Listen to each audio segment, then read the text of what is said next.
దుర్గంలోని BTP లేఅవుట్లో గల శ్రీ అయోధ్య కళ్యాణ సీతారామాలయానికి ప్రభుత్వ విప్ ఎమ్మెల్యే కాలవ శ్రీనివాసులు భూమి పూజ నిర్వహించారు. మొదటగా భక్తులు అర్చకుల మధ్య వేద మంత్రాలతో బొడ్రాయి నిర్మాణ స్థాపన నిర్వహించారు. ఈ ప్రాంతంలో పవిత్రమైన కార్యక్రమం చేయడానికి ప్రతి ఒక్కరూ సహకరించాలని ఎమ్మెల్యే కాలవ శ్రీనివాసులు కోరారు. కార్యక్రమంలో రాయదుర్గం ప్రముఖులు పాల్గొన్నారు.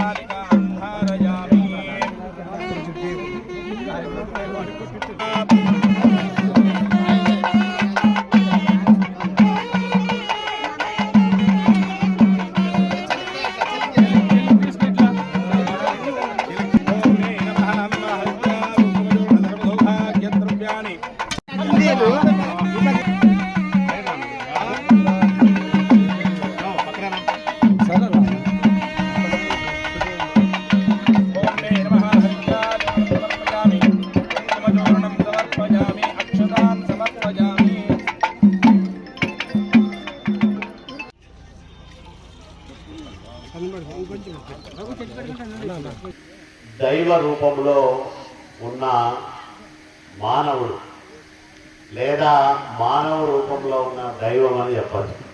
అంటే దేవుడైనా మనిషి జీవితంలో ఎన్ని రకాల కష్టాలు ఎదుర్కొంటాడో అన్ని రకాల కష్టాలను అనుభవించిన మహనీయుడు శ్రీరామచంద్రుడు. ఆయనకు వచ్చిన కష్టాలు ఎవరికి రాలే.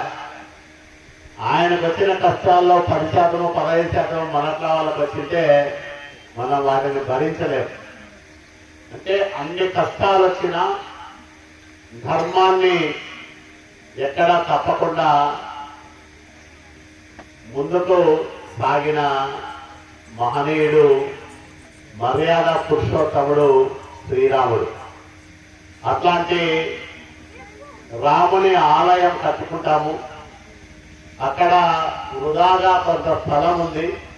ఆ స్థలంలో ఈ పవిత్రమైన కార్యక్రమం చేయడానికి కొంతమంది భక్తులందరూ కూర్చొని మాట్లాడుకున్నామని బంగి శంకర్ గారు నా దగ్గరికి వచ్చినప్పుడు, మంచి కార్యక్రమం కదా చేసుకోండి, నా వంతు సహకారం మీకు ఎప్పుడు ఉంటుందని చెప్పడం జరిగింది. ఎందుకంటే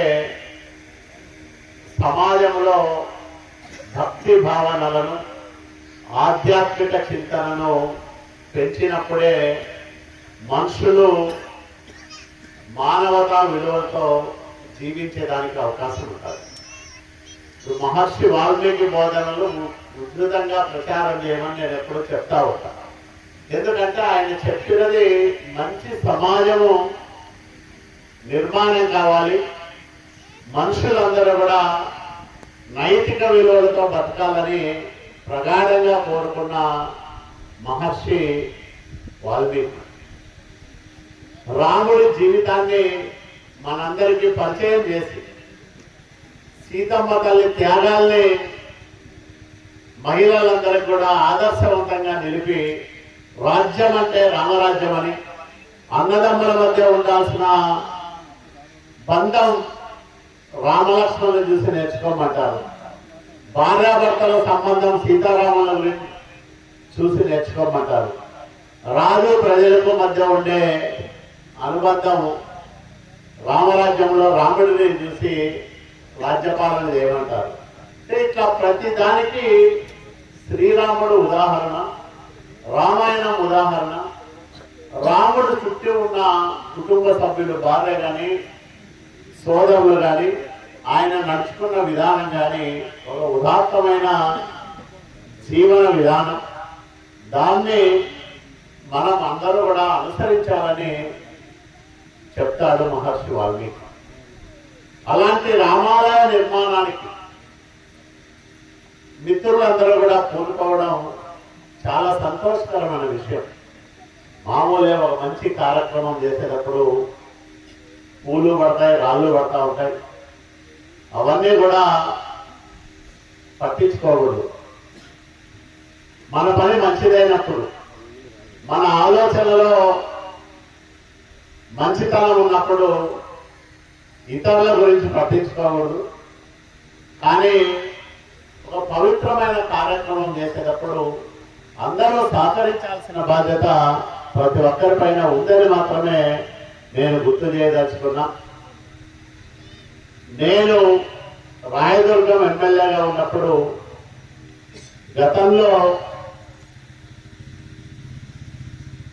క్రైస్తవులు వచ్చి మాకు ఒక చర్చ్ నిర్మాణానికి స్థలం కేటాయించమంటే అక్కడ ఎంసీఏ లేఅవుట్ దగ్గర వాళ్ళకు కూడా స్థలం చూపించారు.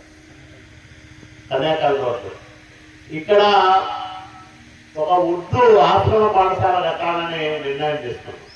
నేను ఎంపీగా ఉన్నప్పుడే రాయదుర్గంలో షాదీ మహల్ నిర్మించారు. ఇక్కడ కూడా ఒక షాదీ మహల్ కట్టాలని శాంక్షన్ చేయించారు.